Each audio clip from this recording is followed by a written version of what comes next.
This is how to add a slip stitch border to your single crochet border, and in this case make a pot holder. The key about the slip stitch is that you want the working loop on your hook be the same size as the stitch that you're working into. Now if you're somebody who likes to hold back the yarn on the hook to work into a stitch, don't do that. Just for the slip stitch, don't do that. Just let it be, let it grow, not go, let it grow, because it is going to feel like it's way too big, but it's really not. What's most likely going to happen is that one of your slip stitches is going to be tight, but because another one is just slightly bigger, it's going to account for it. But if all of your slip stitches are too tight, it's going to look cinched in. Now, another thing is on the corners. You don't need to add extra slip stitches. You can just add one slip stitch into every single corner stitch. Then when you get all the way around and we get to the loop where we have our 12 chains, you want to work into both loops of the chain. So for the beginning chain, we worked into the back bump, but in this case, we're going to work into the bottom loop and the top loop. We're going to pick up one at a time. This is going to feel like it's taking forever. And if your chains are too tight, it's going to feel impossible, but it is going to add that reinforcement to the chain that is going to make your pot holder last forever. Because if you just have a regular chain and it's meant to be used, it's going to see wear and tear, and that wear and tear is going to be super visible. But by adding this reinforcement through the slip stitch, it's gonna minimize the wear and tear and make your pot holder last so much longer.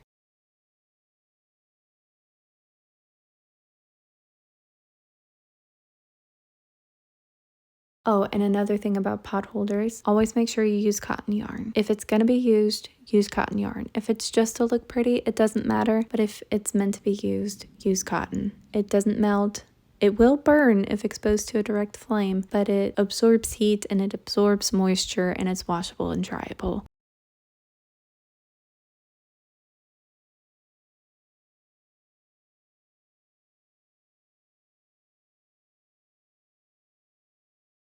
Now that we're at the end of our slip stitch border, we're going to add an invisible finish, and the invisible finish is going to make people wonder where it starts and where it ends, because no one's going to be able to tell.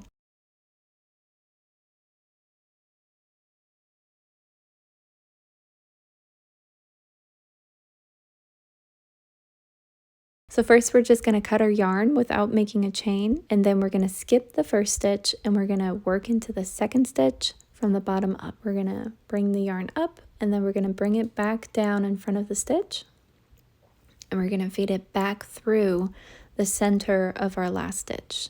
So we're going to point it right here at the center of the stitch, and we're going to pick up the top loop, pull it out, and then we're just going to tug on it until it is the same size as the other stitch tops, and it's seamless. It's beautiful. It's invisible. Sorry. So next we're just going to weave in our ends in the back. So I like to do it where the yarn hides within the stitches, and then you definitely won't be able to tell where it is. The most important thing though, whenever you're weaving in your ends, is that you go around the corner 3 times.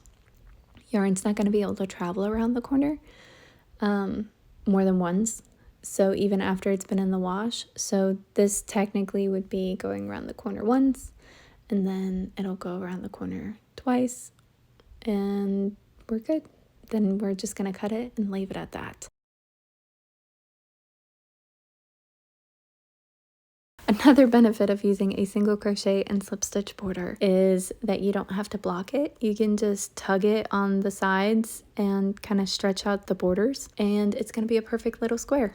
You don't have to block or do anything, which is also perfect for when it gets washed, because washing undoes blocking. I hope you enjoyed this tutorial. If you did, be sure to like and follow and consider sharing it with your friends, and I hope to see you again next time. Bye!